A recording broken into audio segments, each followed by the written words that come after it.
Oh, the weather outside is frightful, but the anime finales are delightful. Since we got nowhere to go, I'ma review these animes. Alright, yeah, it's week 12, fall anime. Yeah, we're finishing up. Next week, we'll definitely get some more finales. But here, a bunch of cool shows wrapped up. So, Spy Family, Frieren, the first core, wrapped up. It's so good. Apothecary Diaries also. There's so many, like, 2 cores that are gonna keep continuing for the next year winter season. But yeah, I'll talk about most of the shows this week. I'll start off with Spy Family, popular show, very slice of life focus. So, season 2, episode 12. Yeah, this anime wrapped up. It was a great season. Honestly, the boat arc carried so hard. A lot of cool animation, good music, seeing like a lot of Yor just fighting, killing people. It was also good, but yeah, this episode in specific, a bit boring. And yeah, I guess this is Bond focused, so he's trying to like walk with Lloyd. But then he sees like using his power, a lot of stuff is happening. People are getting hit by cars. So Bond tries to like save everybody with this like future sight, but he kind of like makes things worse. And even when he like helps people, they're like, oh shit, this dog is attacking me. But it kind of like ends up with Bond kind of like sensing there's like a fire in one of the apartments, and there was like a puppy left behind. So Bond goes and rescues the puppy. It was very nice. Lloyd kind of helps him out. And then Lloyd sees that, yeah, Bond is pretty smart. He can sniff out all these things. He doesn't know that Bond has, like, future vision. But basically, kind of a cute hangout featuring Lloyd and Bond. Apparently, this fire was set by an arsonist. So, yeah, Bond sniffs him out and they catch him. So it's all good. When they return, Anya's like, yeah, good job. You worked hard on your walk. So yeah, the family is together, kind of like a sweet wrap up. Also, after the credits, we kind of see like a montage of all the other characters, what they're doing. There's like Yuri eating Yor's cooking and just like throwing up. There's Becky with her puppies. There's Fiona. She's like shooting people, doing her mission. Frankie just daydreaming. Damien and the boys hanging out. And then Anya with her family eating dinner. It's like, very cute. This season had good story moments. The animation was very solid. I have to admit that even being a slice of life fan, the jokes are so repetitive. It is pretty boring at times. I get that Anya's a little kid. She's shocked. She goes gon, waku, waku all the time. I get it, Yor is kind of like bad at cooking and is just like super strong and like bad at reading any situation. I get it, but yeah, it's anime super sweet. I'm gonna keep watching for season 3. There's gonna be a movie coming out soon. And yeah, that's it for Spy Family. Solid anime. Okay, so for Jujutsu Kaisen, season 2, episode 22. Episode was pretty cool. So yeah, we saw Mahito got defeated, very nice, but then Geto shows up. This episode was kind of crazy because yeah, we see a big ass Troso fight. Him just grappling with Geto, he's kind of mad. He also considers Yuji to be one of his little brothers, so that's like kind of funny but a bit weird. But you got to see what that's about. But yeah, I mean, this episode was kind of insane because it's like a wrap up almost. We see like so many characters kind of coming in, setting up for future events. So I was kind of like taken off guard, like so much shit is happening. My brain couldn't process who are these characters, what are they doing? What's happening? Why is Mei in bed with her little brother? How did they even get there? Yeah, all these questions are there this episode. So yeah, we'll kind of go in order. It's like the aftermath of the Shibuya incident. There's like a lot of wreckage. Sukuna's big ass crater is there. Everyone's like kind of standing there. Gato's there with Mahito. We see some characters survive, so Panda's there. Kusakabe with the sword, he's also alive. So they got out of the meteor. We see Mei is in Malaysia, Kuala Lumpur, some like random ass city in a hotel. He's sleeping naked with her brother, and then yeah, we realized that Wee has like this technique that got them like out of there. Maybe some type of teleportation. But basically Mei dipped out of Tokyo. She's like, peace. And then now, yeah, we do have to talk about this. Or I guess we don't, but she is a groomer. Definitely very uncomfortable. She's very hot, but it does not make it okay. Also, it's like incest grooming, so it's even worse. I don't even know what's happening. But yeah, I mean, feel free to cancel her if you're on Twitter. Yeah, we don't stand Mei, even though, yeah, she is so hot. After that, yeah, we see Choso. He wakes up. He was kind of like having a mental crisis. He realizes that Yuji is his brother because when he almost killed Yuji, he can kind of feel it. So we don't really know what that's about, but yeah, like we see Choso was like an experimented baby from Kamo Noritoshi. He's like the sorcerer like mad evil sorcerer we heard a long time ago. But yeah, basically the brain was like infecting or invading Kamo and Horitoshi, and now he's invading Geto. So yeah, this brain has been around. This dude is like been alive for hundreds of years.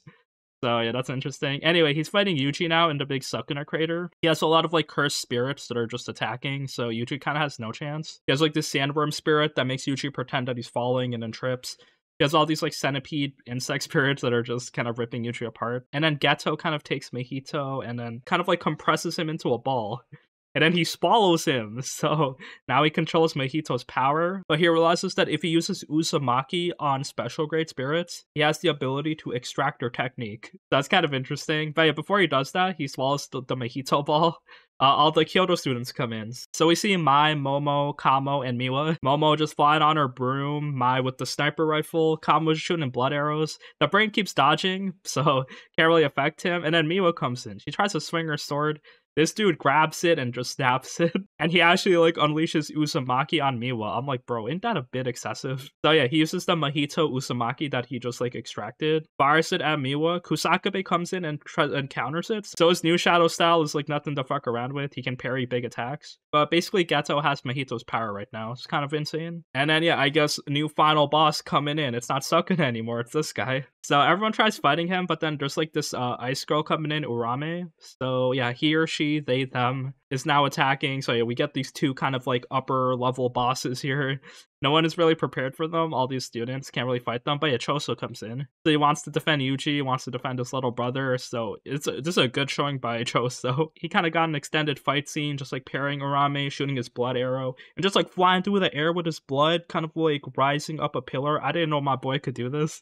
But yeah, it looks like his blood, he can just like lift things with it and fly with it. He's basically fighting Geto through the air and kind of like hand-to-hand fighting with Geto. The problem is Geto, or the brain, he's just way too strong. Like this fight, he's not sweating at all. He is not worried. He's just like dodging casually, hand-to-hand combat. He can literally tank any attack. So yeah, he's very experienced, it looks like.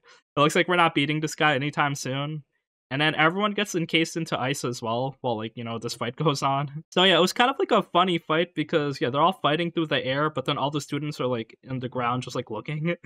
So yeah, I guess that was kind of weird. But yeah, basically, Urame comes in, just, like, freezes everyone with their technique, Frost Calm. And it looks like they're about to die from the ice, you know, they couldn't really break free. But then Yuki Tsukumo comes in. So yeah, they're finally here. We're trying to save Gojo. Good timing, I guess. They showed up a little late, but, you know, better late than never. So yeah, Yuki comes in, we end the episode there. I wonder what she's gonna do. You know, strong, badass waifu, big, strong, muscular. We got a good shot of her ass wearing these tight jeans. So yeah, a lot of characters introduced this episode. It definitely felt like a good kind of season finale where they're setting up more characters, some like cool fights as we end off the season.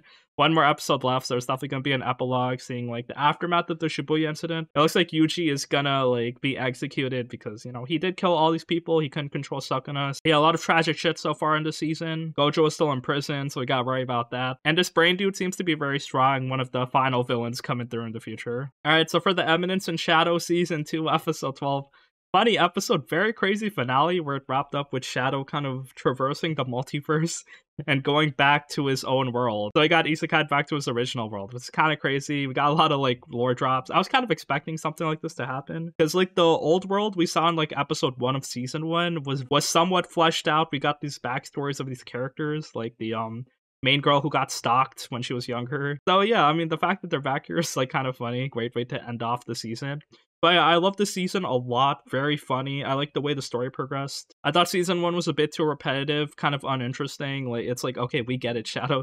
You're overpowered. You can do whatever you want. You know, the stakes don't matter. But here, it kind of like felt good. All the story points felt organic and funny. The John Smith arc was like very nice. And then this one where he's helping Rose also felt very good. I love when Shadow's helping people, even though he doesn't really intentionally mean to do it. Because, you know, it makes me cheer for him as a protagonist. Anyway, yeah, after Rose's wedding got canceled, like her mom got her head cut off. Pretty sad. There's like this big giant apocalypse monster coming in. And then, yeah, I think his name is Ragnarok or some shit. It's like this giant mecha robot dragon.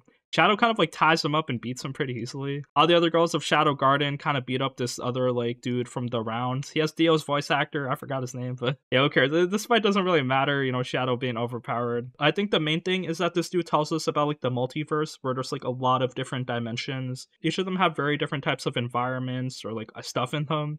There's like a world of fire, a world of death, a world of darkness, a lot of random stuff. And then like in this world, like humans are kind of advanced, so maybe they weren't from this world.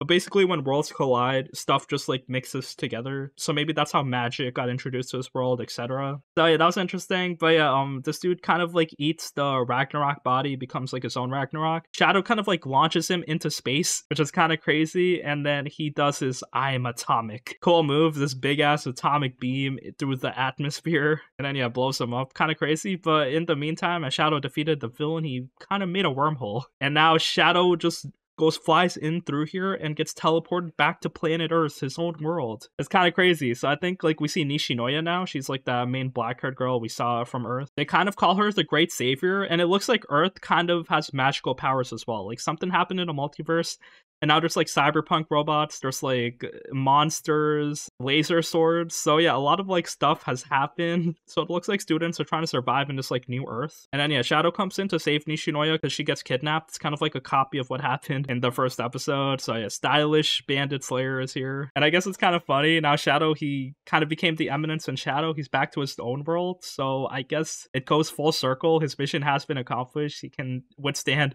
nuclear blasts. He's very overpowered. So yeah, I guess it's a good season finale. We definitely need more. I saw in the shorts of like the Eminence in Shadow, we see that Beta also got teleported into this world. I think there's gonna be a movie coming out for this arc. So yeah, I mean, there's more to come, but I really enjoyed season 2. It felt like the anime really progressed well. It has a huge fan base. So yeah, a lot of people love these waifus.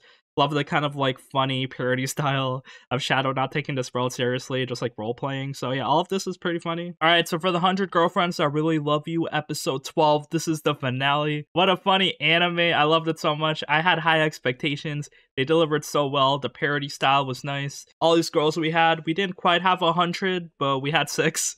5 girls and a mother. So it kind of like exceeded my expectations. I wasn't prepared for these fourth wall breaking jokes. All these girls having like kind of wildly different personalities doing their own thing. Just seeing the tsundere girl Karane do wrestling moves. Seeing Hakari just be like, you know, big, busty. There's the muscular white-haired girl. Bro, she was so hot. There was the kind of red science girl.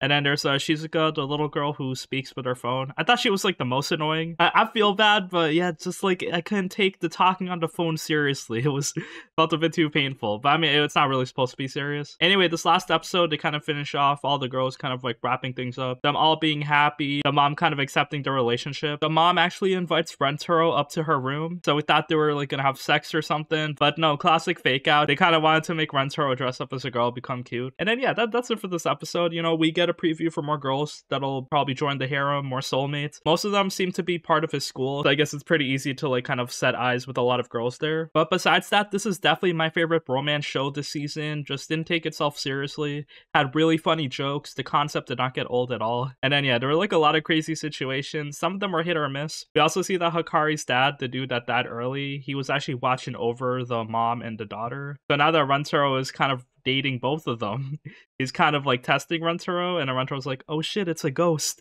What do I do? But then they're talking. Rentaro's like, oh, thank you for watching over them, thank you. It feels kind of weird and contradictory because you are kind of cheating on all of them, but yeah, I guess he wants to make everyone happy, you know, the harem route. I think there's a season 2 confirmed as well, so hopefully they bring that same energy. Maybe we'll get introduced to a lot more girls, more crazy situations. Maybe our boy Rentaro will finally have sex. We gotta see, but yeah, that is it for 100 Girlfriends. Alright, so for Frieren, Beyond Journey's End, episode 16. So we're gonna have a break. It's gonna be a 2-course, so not the season finale, but yeah, like this anime is gonna have 28 episodes, kind of crazy. This, we kind of ended off in a cool place here. We go to this village and we see like there's this old dwarf there. It's kind of like the guard. So I circus trading with this dwarf, and then yeah, Frieren kind of catches up with him, and then yeah, it just like feels good. We see Frieren was here in the past with her old party. We see that Sane gets some information on his friend here. His name is Gorilla Warrior that we was looking for. So yeah, like some people know that he's here. He talks to a stubborn old woman that lives here, and then yeah, she actually knows where Gorilla went. The problem is he went kind of like in an opposite direction. He went east, and I think they're going north. So Sine has to turn back if he wants to meet his friend, and the problem is it's gonna be sad because he just joined the party, so we kind of end the episode off there. Like, oh, what's gonna happen? Ooh, cliffhanger. Is he gonna ditch the party? Big decision. I don't think it's that big of a decision. I think he's gonna, you know, stay with the party. It's like a bit dramatic to add some tension. I get it. But even if he leaves, I guess he'll be happy. Like, no matter what happens, win-win. But basically, very solid episode. You know, this anime, a lot of people love it. Very high quality. The music is really good. The animation is insane. Colors look good. The storytelling is very nice for a realistic fantasy show. Just like hits you in the feels sometimes. It has chill adventures, but good character moments, interactions. So yeah, never really getting old. I love Frieren. I hope her journey continues. I hope everyone in her party like becomes happy. I hope Frieren doesn't like become, you know, sad or depressed anymore. And we got a lot more anime left remaining. So yeah, looking forward to watching this in the winter season. All right, so for Dr.Stone, New World Part 2, Episode 11. Yes, good wrap up. There's gonna be more Dr.Stone. They announced there's gonna be a final season coming, probably in production. So yeah, maybe in a year or 2 years. So that's kind of crazy. It's gonna end already. Although it might be a situation where it's going to be a final season part 1 or 2, because there is a lot of content left remaining. It's not like they can just go straight to the moon. They have to collect resources. They have to probably fight people. They gotta free more people. So yeah, as they're like they're going to like do like a world tour. They'll do like kind of big hotspots, gather resources, and then maybe free a lot of people in that area. But yeah, it's gonna take a long time, so I don't think 1 season will be enough. But yeah, we'll see. First off, in this episode, they kind of free Tsukasa. That was like mission 1, priority 1. Senku does this, but he has to be very careful because he thinks the petrification device, it will run out of battery because, you know, unlimited energy is not real. So the fact that Ibara kind of unleashed it on the whole island, I kind of drained a lot of energy.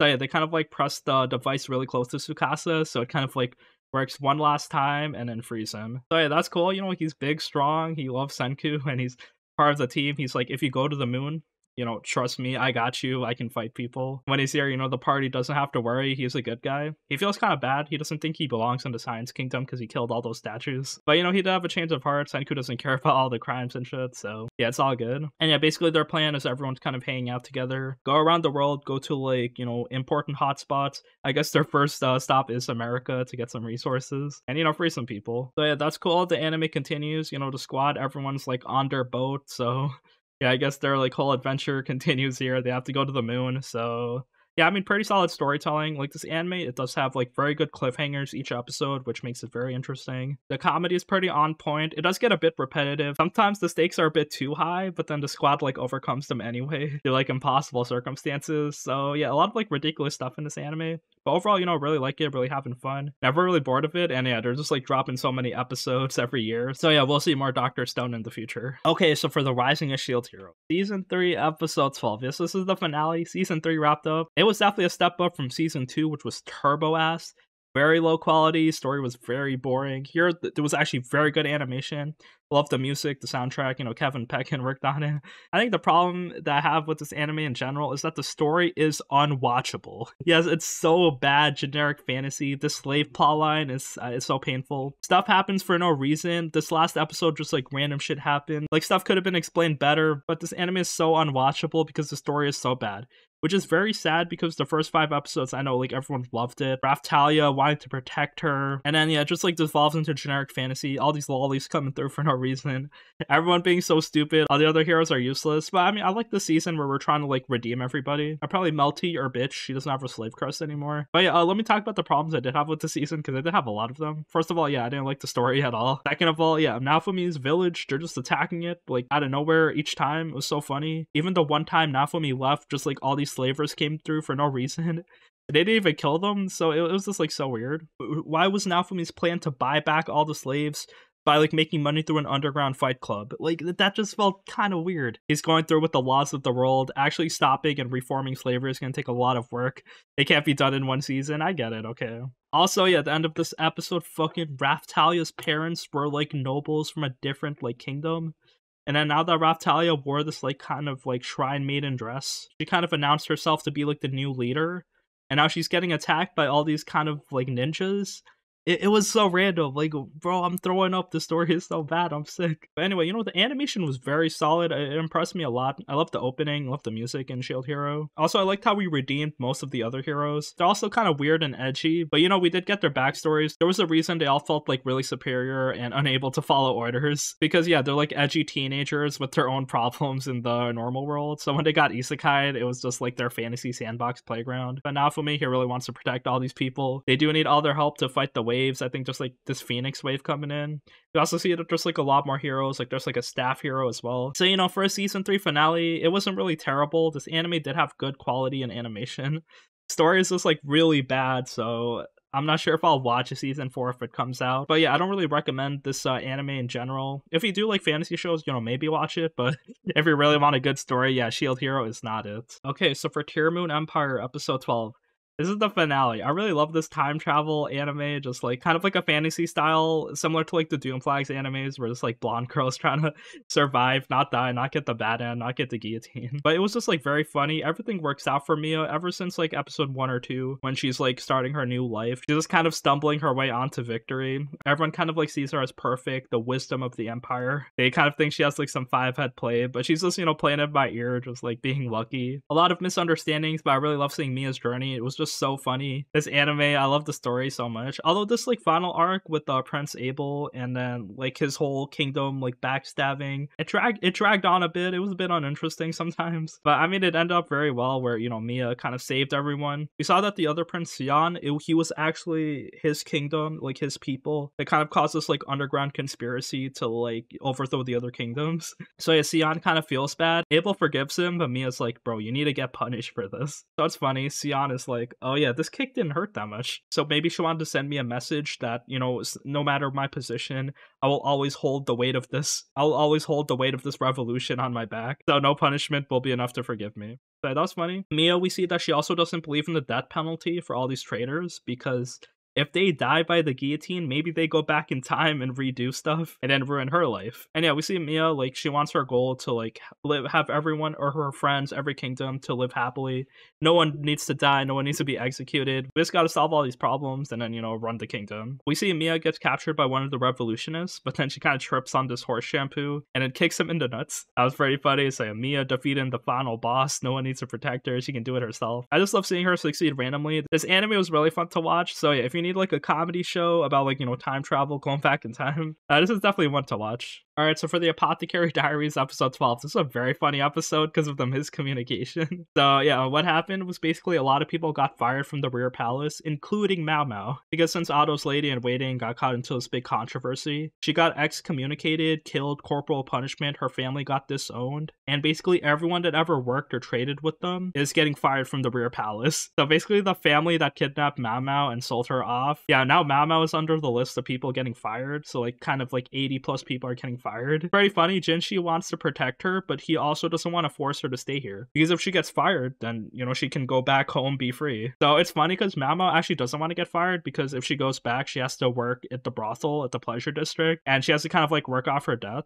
So if she stays in the rear palace, she can like make money freely, doesn't have to like do all this sex work. But she doesn't want to tell Jinshi that she wants to stay because it's like she's forcing him. So she kind of like does a roundabout explanation like, oh, do what you want, or whatever you order me to do, I'll do it. So then Jinshi actually fires her. So Maomao wants to stay. That was kind of unexpected because I thought she'd stay in the rear palace, solve all these mysteries, but nah, she's gone. So yeah, we see her working at the brothel, like helping out, kind of like helping with medical duties, taking care of things. Also, there's kind of this big party in this hotel, and basically Jinshi and a lot of like the other people from the rear palace are here. So Maomao meets up with Jinshi again. We see Jinshi is so depressed. He really wants to hang out with Maomao. So then he actually kisses Maomao's finger. Like he kind of tricks her into putting her hand in his mouth. He blushes. Everyone's kind of reacting like, oh, this is so cute. Why didn't you tell us you have a man? So all of that happened, and then finally at the end of the episode, we see Jinshi wants to buy back Maomao. So he offers her an enormous sum of money, so Maomao's debts to the brothel has been paid. She also has like this kind of new like poison bug thing that she gets. So yeah, she's happy. Everyone's happy. And I guess she's going back to the rear palace. So I guess I'm happy. More mysteries and stuff going on there. But I guess like the big part is that she gets bought back by Jinshi. So that means she might have like an increased level of status. No one would be able to fuck with her anymore since she has like the protection of Jinshi. So yeah, we got to see what's going to happen. Maybe she doesn't work for Gokyo anymore. But yeah, very solid episode. I love seeing Maomao just like, having a flashback on all the stuff she's accomplished. It's kind of like crazy mystery she solved, how she got hired by Gyokyo in the first place. And then yeah, she really wants to go back to the rear palace, and she does. So yeah, more Apothecary Diaries coming through in the future. This anime will have 24 episodes, so yeah, the first half concluded. I really love this anime though, very well done. They took a good idea of like a shoujo show and like the kind of like sex, brothel, ancient China like environment, and kind of made a good mystery plotline with the smart main character. So yeah, I really love this anime. Alright, so for Goblin Slayer Season 2, Episode 12, this is the finale. I love Goblin Slayer. It's like a very solid fantasy show. It has like a good amount of combat. They're fighting goblins, all these like party mechanics. They have the elf archer, they have the priestess casting her miracles. Goblin Slayer just like beating people up, being so badass. And then yeah, a lot of cool stuff happens. So yeah, here they killed a lot of goblins. They saved the princess. But yeah, like there's like this big greater demon hand that gets summoned. So yeah, there's nothing to fuck around with. He summons a lot of snow. He's attacking them. and now they're just trying to survive. It's pretty brutal. A lot of them are getting like crushed, punched, and everything. But yeah, they basically eventually trap it in an elevator and crush it. The priestess has holy magic to block it, and then yeah, they just like smash it into an elevator. So yeah, good work. You know, random ass greater demon hand that they're fighting, not even the full demon, but yeah, they beat it. It's kind of weird how it like kind of teleported here, so maybe just like, you know, some stuff going on. Maybe it's just like random fantasy shit. They rescue the princess, but yeah, there's like more goblins coming through, so they think they're about to die. The priestess almost like grabs Goblin Slayer's hand as their like final thing, but then the sword maiden comes in. Yeah, so she was coming in prepared. Goblin Slayer calculated this. She kind of rains down magic. She has like her whole squad of people coming in. They just smash all these goblins with their like holy magic.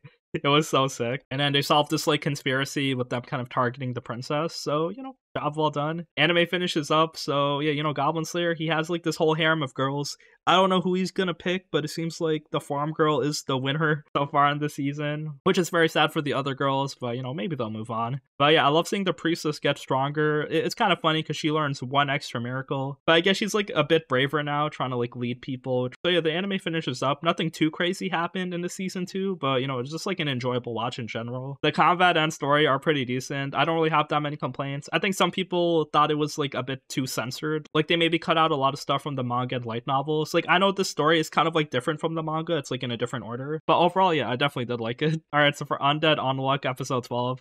Yes, the squad is in Rio de Janeiro. They're fighting Unrepair and they're rescuing this other guy Unmove. So yeah, he has the power to like freeze people, but he doesn't really, he's like a young high school boy, so he doesn't really know how to control his power. And then the only way it works is that he has to not be moving and then everyone he looks at doesn't move. So it looks like Shen has a better power in general. But yeah, like Andy and Fuko are trying to save him while Unrepair is trying to like attack them. So yeah, we see that Unrepair, if he cuts you, you can't heal the wound. But if Andy cuts his head off or cuts like the wound off as like an offensive attack, then he can regenerate. But yeah, it's definitely a very intense fight because Unrepair seems to be so strong. And then he actually throws a knife at Unmove, but then Fuko tanks it. But if Fuko gets stabbed, she's bleeding. She has no kind of innate durability. So yeah, this is very dangerous. I do not want her to die. It looks like Andy is dead set on saving her. So yeah, hopefully we save her. This anime is gonna have 24 episodes. It looks like Unrepair is a very good villain that they're setting up, so we'll definitely see more of him. And then yeah, we see Unmove. Since Fuko protected him, he wants to use his power to protect them. And yeah, the story's so crazy. I have no idea where it's gonna go each week, but I'm definitely gonna read the manga soon, maybe when the anime finishes up. Alright, and after my daughter left the nest and returned an S-rank adventure, yeah, I'll talk about this anime very quickly. A very solid, kind of cute fantasy show. The animation was a bit low quality. Some of the story episodes were a bit boring, I had to say. But I mean, overall, you know, it was a good story that was kind of enjoyable. It had like a strong theme. It followed every episode where dads are cool. Don't neglect your dad. The dad's always there to protect you. So yeah, I kind of loved it. Like Angeline's like very attached to her dad, wants to like get him married, wants a mother of her own as well. And she's also like really strong. We don't really know where her power comes from, but we see that like her dad adopted this like little boy who seems similar to Angeline. So she might be like one of these lost children. She might like have some supernatural ability when she grew up, and then like the father's love kind of made her like this strong adventurer. But yeah, basically this anime is very funny, you know, like Belgrieve, the dad, just like everyone loves him. Just like a wholesome anime. It had slice of life moments, it had some action moments. Definitely the quality was definitely kind of low, but overall definitely a chill anime that you can watch anytime. So yeah, that's my analysis. I guess it feels good if you're a father because, you know, everyone looks up to you, you're very strong, you like to protect people. Alright, so for Helck, episode 24, this is the finale for Helck, a 2-core anime. It had good storytelling, I have to say. I think a lot of people like the Helck story. I think the second core was solid. That's kind of crazy though. I did not expect like half the anime to just have like a flashback story. I legitimately thought that Helck's backstory would be like 1 or 2 episodes, but it was more like 6 or 7 episodes. Him and Kless were like really strong people. Kless became the hero. But then overall the kingdom were doing human experiments, and then now everyone in the kingdom turned evil into like these like undead monsters that kind of like kill people to level up. We don't know where their power comes from. This king seems to be like this dead immortal being, and then yeah, there's like these 2 evil dudes as well. We see there's like a lot more characters that are being introduced. There's like the girl from like Helck and Kless's childhood. She seems to remember Helck, so they stop fighting. They kind of teleport away. So the fighting is over. People have time to breathe. There's no more battle, and then we see Vermilio. She's like, yeah, we're trying to save the humans now. But these humans are definitely going to come back to attack anytime because, yeah, they can just like infinitely fight and die. Hopefully our team can heal up, find a way to like save the humans, power through to the next fight. I guess we'll see what's going to happen. But yeah, very solid storytelling. The anime quality is very low, so yeah, like the action scenes are kind of sleeper. And the fact that most of the season was a flashback was okay, but a bit unexpected. So yeah, definitely not my favorite anime, but I didn't really have any regrets watching it. So yeah, pretty solid season. And that is it for the animes this week. Thank you for watching. I'm gonna have a tier list next week, so yeah, it's gonna be the final week as we kind of like wrap up the fall animes this season. I definitely had a good time watching them though. There were a lot of like solid, cool fantasy shows, time travel animes, action shows. I'm gonna wrap them all up next week, but yeah, stay warm, Merry Christmas.